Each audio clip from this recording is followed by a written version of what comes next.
Hello everyone, मैं हूं Vinayak. Welcome back to the com Charcha technical session.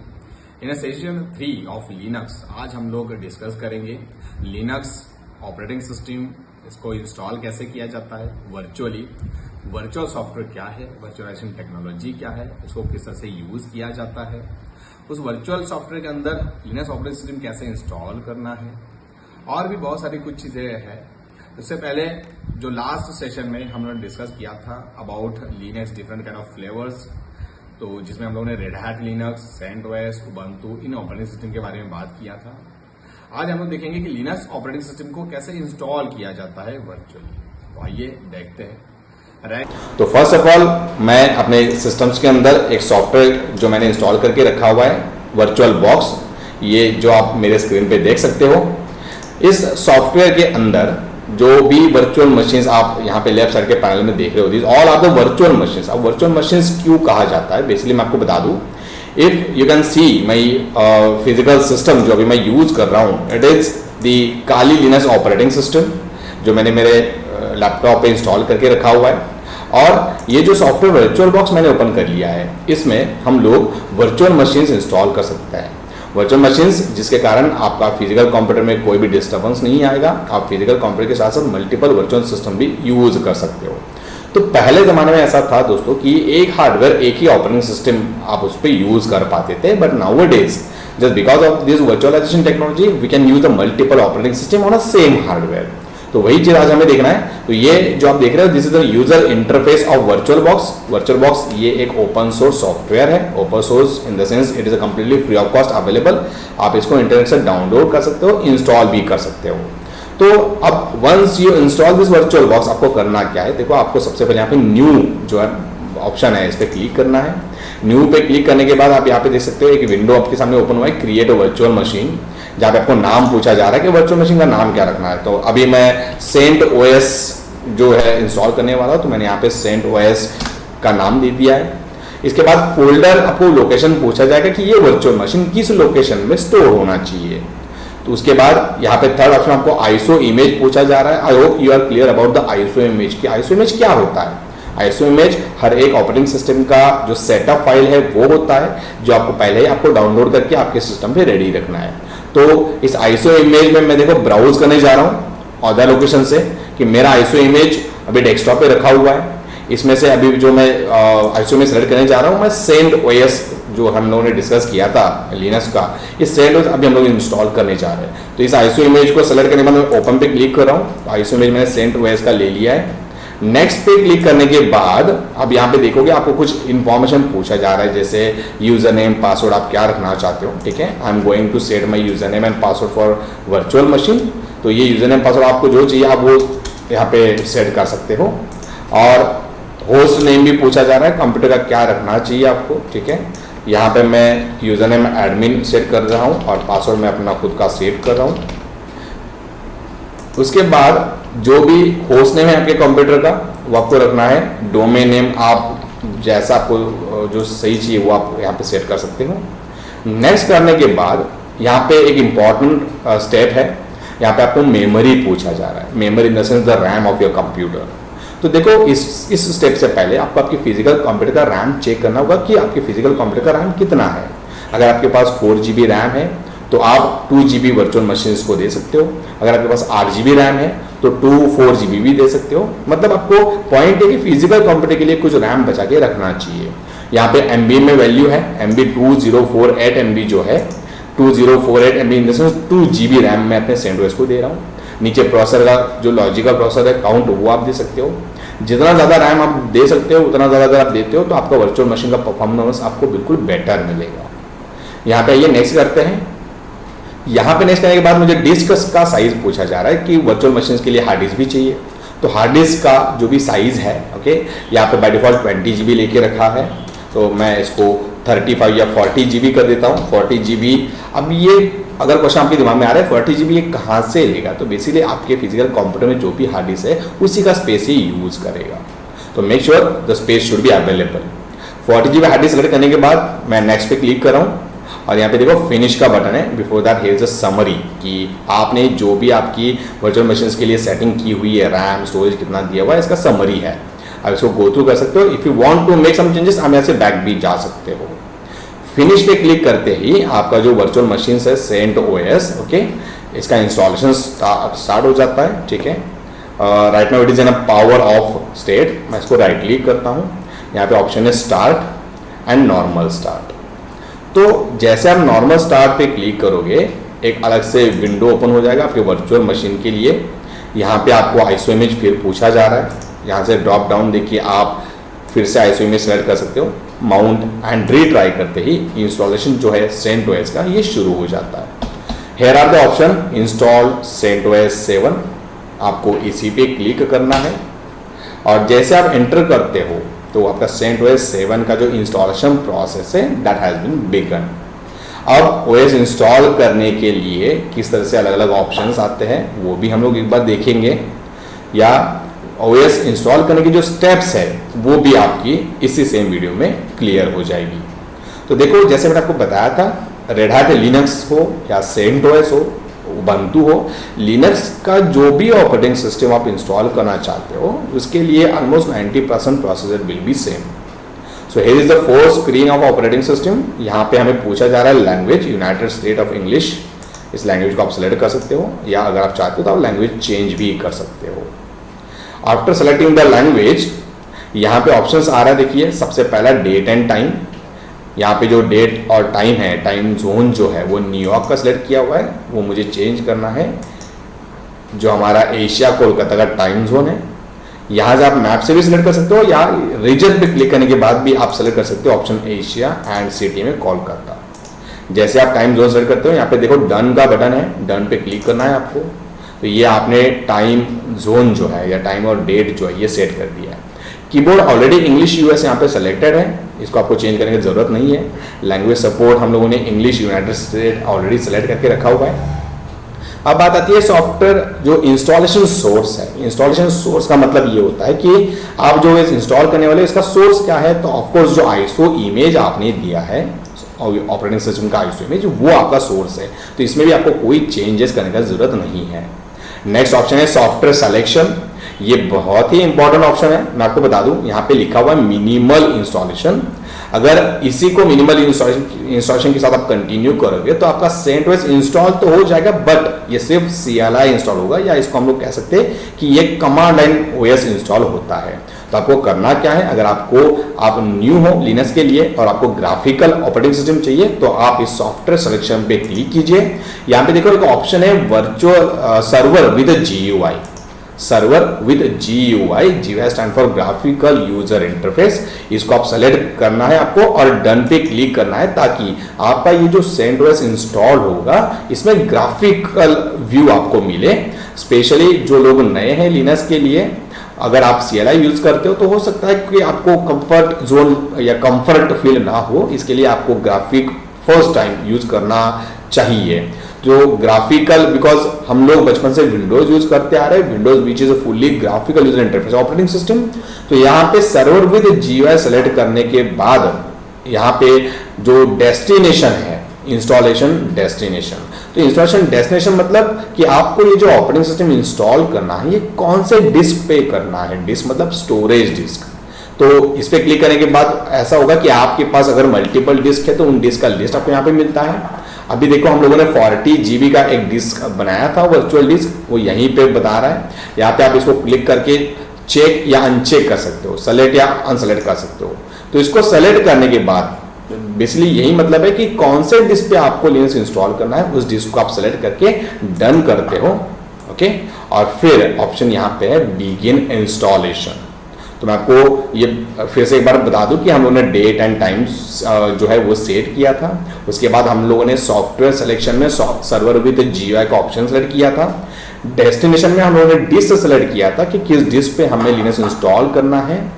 और जैसे बिगिन इंस्टॉलेशन पे क्लिक कर दोगे your installation process will be immediately begin. ये इंस्टॉलेशन आपका स्टार्ट हो गया है। यहाँ पे देखो दो ऑप्शन आपको पूछा जा रहा है, एक है रूट पासवर्ड और दूसरा है यूजर क्रिएशन। तो रूट क्या है, बेसिकली मैं आपको बता दूं, root is the super user of Linux operating system, और इस विंडो में वो आपको रूट यूजर का in the sense administrator of Linux जो है उसका पासवर्ड सेट करने के लिए कहा जा रहा है। तो यहाँ पे मैंने पासवर्ड सेट कर दिया है रूट का। डन पे क्लिक करके यहाँ पे एक और ऑप्शन है यूजर क्रिएशन, इस पे क्लिक करके आप यूजर भी बना सकते हो, जिस नाम का भी आपको यूजर चाहिए। I am going to create the com शिक्षा यूजर, जिसको मैं आफ्टर इंस्टॉलेशन यूज करना चाहूंगा, और उसी यूजर का पासवर्ड भी आप सेट कर सकते हो। तो रूट का पासवर्ड हमने सेट किया और एक यूजर बना लिया कॉम शिक्षा, उसका भी पासवर्ड हम लोगों ने सेट कर दिया। फिर आपको डन पे क्लिक कर देना है और यहाँ से हमारा इंस्टॉलेशन का जो प्रोसेस है एक्चुअली स्टार्ट हो जाता है। यहाँ से आगे आपको कुछ करना नहीं है। ओके, अब जैसे आप यहाँ पे देख रहे हो कि package installation is going on, so it will take some time. तब तक मैं अपना वीडियो पॉज करता हूँ। तो आप देख सकते हो मेरे स्क्रीन पे जो CentOS हमने इंस्टॉल किया था, ये इंस्टॉल हो चुका है, पावर ऑफ स्टेट में है। राइट क्लिक करके आपको इसको क्या करना है, स्टार्ट करना है और नॉर्मल स्टार्ट पे क्लिक कर देना है। सो आपका जो CentOS ऑपरेटिंग सिस्टम है ये इस तरह से आपको ऑप्शन बताएगा। ये कर्नल है लिनक्स का, इसके बारे में भी आगे हम लोग डिस्कस करेंगे डिटेल में। तो जैसे ही आपका लिनक्स इंस्टॉल हो जाता है आप उसको लॉग इन कर सकते हो। जो भी क्रेडेंशियल्स यूज़र नेम पासवर्ड आपने सेट किया था लिनक्स ऑपरेटिंग सिस्टम के लिए, CentOS के लिए, वो आपको यहाँ पे पूछा जाएगा यूज़र लॉग ऑन के तौर पे। सो फाइनली हमारा वर्चुअल मशीन CentOS जो है इंस्टॉल हो चुका है। आप यहाँ पे देख सकते हो जो यूज़र हम लोगों ने बनाया था कॉम शिक्षा। देखो, अगर आपको रूट यूज़र लॉगिन करना है तो ये भी चीज़ मैं आपको अभी से बता देता हूँ। नीचे नॉट लिस्टेड का ऑप्शन है, उस पर क्लिक करोगे तो आपको यूज़र नेम भी पूछा जाएगा। तो मैं रूट यूज़र लॉगिन कर रहा हूँ। रूट जो कि लिनक्स का सुपर यूज़र होता है, जैसे विंडोज़ में एडमिनिस्ट्रेटर होता है, सेम लाइक दैट। तो ये जो आपका रूट यूज़र है उस रूट यूज़र को लॉगिन हम लोगों ने इसके लिए किया है ताकि जो भी परमिशन ओरिएंटेड एरर है वो हमें ना आए। ओके, तो यहाँ पे आप एक पॉपअप भी देख सकते हो। यहाँ पे पॉपअप आया logged in as a privilege user. तो ये आपका यूज़र इंटरफेस जो हम लोगों ने लास्ट वीडियो में भी देखा था कि CentOS जो है आपका वो कुछ ऐसे दिखता है। तो मैं इसको ज़रा फुल स्क्रीन में कर लूँ सो दैट हम लोग इसका यूज़र इंटरफेस अच्छे से समझ पाएंगे, देख पाएंगे। फाइन, तो दिस इज दी CentOS। अब CentOS हो या कोई भी ऑपरेटिंग सिस्टम हो, मैंने जैसा आपको बताया कि टर्मिनल ये जो है एप्लीकेशंस के अंदर सिस्टम टूल में टर्मिनल है। टर्मिनल जो कि same like as your command prompt in Windows होता है। तो हमें इस टर्मिनल को ही आगे यूज़ करना है to fire the various command, various uses. तो ये जो हमारा लिनक्स इंस्टॉल हो गया है, लिनक्स इंस्टॉल होने के बाद अब जो चीज़ हमें समझना है वो आपके लिनक्स ऑपरेटिंग सिस्टम का फाइल आर्किटेक्चर समझना है। ये फाइल आर्किटेक्चर क्या होता है तो वो हम लोग समझेंगे इस इमेज से। तो देखो, सबसे पहले मैं आपको बता दूं फाइल आर्किटेक्चर मतलब होता क्या है कि कोई भी ऑपरेटिंग सिस्टम जो होता है वो किस तरह से अलग अलग उसके अंदर डायरेक्टरीज है, फाइल्स है, फोल्डर्स है, वो हमें समझना होता है। जैसे आपको पता होगा विंडोज़ में C ड्राइव बहुत ही इंपॉर्टेंट होता है, इसका एक अलग से वैल्यू होता है। सेम लाइक दैट लिनक्स में अगर हम लोग बात करते हैं तो लिनक्स में जो फॉरवर्ड स्लैश है, फॉरवर्ड स्लैश जैसा आप यहाँ पे देख सकते हो, this is the forward slash, ये बहुत ही इंपॉर्टेंट होता है। इस फॉरवर्ड स्लैश को पैरेंट डायरेक्टरी लिनक्स की भाषा में कहा जाता है। पैरेंट डायरेक्टरी जो होता है इसका मतलब होता है कि सारी जो भी लिनक्स की फाइल्स है, फोल्डर्स है, डायरेक्टरीज है, ये सब आपके पैरेंट डायरेक्टरी के अंदर सेव होता है, स्टोर होता है। तो जो पैरेंट डायरेक्टरी है, इस पैरेंट डायरेक्टरी के अंदर और भी कुछ डायरेक्टरीज है। डायरेक्टरी माने फोल्डर है, ठीक है। तो इस पैरेंट डायरेक्टरी के अंदर देखो आप, ये कुछ फोल्डर की लिस्ट मैंने यहाँ पे निकाल के रखी हुई है, जिसके अंदर /root है, /home है, /boot, /bin, hasbin, dev, then mnt, tame, var। तो ये जो सारी अलग अलग डायरेक्टरीज हैं, ठीक है, एक डायरेक्टरीज के अंदर अलग अलग तरीके का डेटा है, अलग अलग तरीके का फाइल्स है, ये भी हमें समझना है। यहाँ पे एक छोटा सा मिस्टेक हुआ है जिसको मैं कवर करने की कोशिश करता हूँ कि ये जो डायरेक्टरी नेम है ये डेव नहीं है, यहाँ पे etc नाम का डायरेक्टरी है बेसिकली। तो बेसिकली द पॉइंट इज कि ये जो आपका पैरेंट डायरेक्टरी है, पैरेंट डायरेक्टरी के अंदर ये सारी आपकी अलग अलग डायरेक्टरीज है। अब हमें इसको समझना है। तो सबसे पहले देखो /root है। स्लैश क्यों लिखा है हर एक डायरेक्टरी से पहले, इसका मतलब है कि ये रूट नाम का जो डायरेक्टरी है, जो फोल्डर है, वो पैरेंट डायरेक्टरी के अंदर है, फॉरवर्ड स्लैश के अंदर है। तो that's why it is written as a slash root. Slash root क्या है, यहाँ पे मेंशन है कि सुपर यूजर्स का होम डायरेक्टरी है। होम डायरेक्टरी क्या होता है, अगर आपको नहीं पता है तो मैं भी वो भी आपको क्विकली समझा दूं। जब भी आप कंप्यूटर पे कोई यूजर लॉग इन करते हो तो उसका अपना एक होम डायरेक्टरी बनता है, होम प्रोफाइल बनता है। Home profile in the sense उस डायरेक्टरी के अंदर उस यूजर के सारे जो कुछ भी डेटा है या डायरेक्टरीज है वो वहाँ पे स्टोर कर सकता है, सेव कर सकता है। तो रूट जो कि सुपर यूजर है लिनक्स का, वो जब लॉग इन करेगा तो उसका सब जो डेटा है या उसका जो प्रोफाइल रहेगा वो कहाँ रहेगा, वो स्लैश रूट के अंदर रहेगा। ये आपका पहला डायरेक्टरी। दूसरा डायरेक्टरी जो है दैट इज स्लैश होम।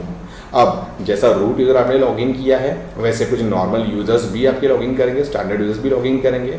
जैसे आपने जॉन यूजर बना लिया, हैरी यूजर बना लिया, तो इन यूजर का जो होम प्रोफाइल रहेगा उनके लिए अलग डेडिकेटेड डायरेक्टरी है, वो आपका स्लैश होम। तो जैसे जॉन यूजर का डायरेक्टरी वो कहाँ पर आएगा, slash home slash John. Harry user का जो डायरेक्टरी है वो स्लैश होम स्लैश हैरी इसके अंदर आएगा। या जितने भी यूजर आप बनाते जाओगे सारे यूजर्स का होम जो डायरेक्टरी है वो आपके स्लैश होम के अंदर बनता जाएगा। यह है यूज ऑफ स्लैश होम। तीसरा जो डायरेक्टरी है वो स्लैश बूट है। बूट जो होता है, boot is a technical word जिसको सिस्टम स्टार्ट होने का जो प्रोसेस होता है उसको बूट कहा जाता है। तो आपका लिनक्स का सिस्टम जब स्टार्ट होगा उसके लिए स्टार्टिंग के लिए जो रिक्वायर्ड फाइल रहेंगी उसको हम लोग कहेंगे बूटिंग रिलेटेड फाइल्स। तो ये बूटिंग रिलेटेड सारी फाइल्स जो आपकी वो स्लैश बूट नाम के डायरेक्टरी के अंदर स्टोर रहेगी। नेक्स्ट डायरेक्टरी आपका स्लैश बिन। बिन जो है, बिन को बाइनरी भी कहा जाता है, और बाइनरी को मैं आपको आसान भाषा में समझा दूं, बाइनरी मतलब होता है कमांड्स। तो ऑपरेटिंग सिस्टम यूज करने के लिए जो कमांड चाहिए आपको, वो सारी जो कमांड है वो कहाँ पे स्टोर है, वो आपके स्लैश बिन के अंदर है। देखिए कमांड दो तरीके की होती है, एक कुछ सुपेरियर कमांड जो कि आपका सुपर यूजर रन करेगा, रूट रन करेगा, और कुछ कमांड जो नॉर्मल यूजर्स भी रन करेंगे। तो बिन जो डायरेक्टरी है स्लैश बिन, इसके अंदर वो सारी बाइनरी मिलेगी जो कि नॉर्मल यूजर्स यूज करते हैं। जबकि दूसरा नेक्स्ट डायरेक्टरी आपका एस बिन है, स्लैश एस बिन, इसको सिस्टम बाइनरी भी कहा जाता है। तो ये जो बाइनरीज है, ये जो कमांड, ये सुपर यूजर की कमांड रहेगी जिनका एक्सेस नॉर्मली अदर यूजर्स को नहीं होता है।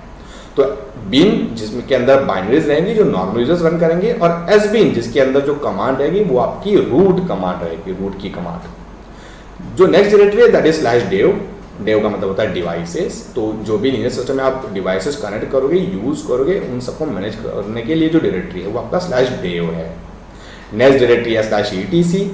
ईटीसी के अंदर आपकी लिनक्स की सारी सेटिंग या कॉन्फ़िगरेशन फाइल हम लोग टेक्निकली जिसको कहेंगे वो फाइल्स आपकी स्लैश ईटीसी के अंदर होती है। अब इन सारे डायरेक्टरीज को या इन सारे कॉन्फ़िगरेशन फाइल को कैसे यूज करना है, कौन सी तरह की फाइल होती है, ये सब हम लोग आगे डिटेल में पढ़ने वाले हैं। नेक्स्ट डायरेक्टरी आपका स्लैश एमएनटी। एमएनटी का मतलब होता है माउंट। माउंट जब भी आपको कोई स्टोरेज डिवाइस माउंट करना रहेगा लिनक्स में, तो वो माउंट के लिए आप इस डायरेक्टरी का यूज कर सकते हो, स्लैश एमएनटी। नेक्स्ट डायरेक्टरी है स्लैश टीएमपी। टीएमपी का मतलब होता है टेम्प। तो जो भी लिनक्स का कुछ टेम्परेरी डेटा रहेगा that will be stored in slash temp directory. एक और डायरेक्टरी है वार या स्लैश वार, आप इसको कह सकते हो। Var in the sense variable, different type of variables जो भी लिनक्स के अंदर होते हैं, it should be install in a variables या स्लैश वार डायरेक्टरीज। जैसे डेवलपर्स, आप लोगों को पता होगा, आप में से अगर कुछ लोग डेवलपर्स है, वेबसाइट वगैरह डेवलप करते हैं, तो लिनक्स का जो भी बाय डिफॉल्ट ऑप्शन होता है वो होता है स्लैश वार स्लैश www/html। इसके अंदर वो वेबसाइट सब रखी जाती है जो कि लिनक्स के सिस्टम से होस्टेड की जाती है।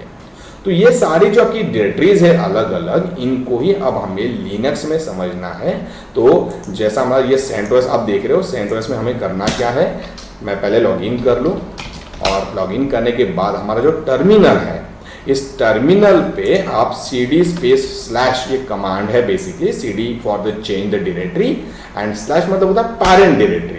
तो पैरेंट डायरेक्टरी में आने के बाद जो मैं ls लिस्ट कमांड चलाता हूँ दोस्तों, ये सारी कमांड आगे हमें बहुत ही डिटेल में पढ़ना है। ls का मतलब होता है लिस्ट करना। तो पैरेंट डायरेक्टरी के अंदर कौन सी डायरेक्टरी है, ये जब मैंने लिस्ट किया तो देखो आप मुझे वही सारी डायरेक्टरी मिल गई जो हम लोगों ने पहले डिस्कस की थी। Bin, dev, home, lib64, mnt, proc, root है इसके अंदर, ओके, वार है, ये सब डायरेक्टरी। तो बेसिकली ये आपका होता है पैरेंट डायरेक्टरी। इसी को अगर हमें ग्राफिकली देखना है तो हम लोग प्लेसेस में जाके कंप्यूटर पे क्लिक करेंगे, और अदर लोकेशन में ये जो आपका कंप्यूटर है इसको अगर आप ओपन करोगे तो इसमें भी वही सारे डायरेक्टरी आपको ग्राफिकली देखने के लिए मिलेगी। जैसे स्लैश बिन है, बूट है, डेव है, ये सारी डायरेक्टरीज आपकी अलग अलग यूजेस के लिए यूज़ की जाती है, जो कि सारी डायरेक्टरीज आपके पेरेंट डायरेक्टरी में स्टोर की गई है। तो ये था आपका फाइल आर्किटेक्चर ऑफ लिनक्स। जो भी आने वाली चीज़ें हैं नेक्स्ट वीडियो में हम लोग ज़रूर डिस्कस करेंगे। तब तक के लिए अपने से रिक्वेस्ट करूंगा कि अगर आप लिनक्स को अच्छी तरीके से पढ़ना चाहते हो तो कॉम शिक्षा चैनल को सब्सक्राइब जरूर कीजिएगा। वीडियो अगर पसंद आया तो उसको लाइक कीजिएगा, कमेंट कीजिएगा। तब तक के लिए बने रहिए कॉम शिक्षा इन्फोटेक के साथ। Have a great day.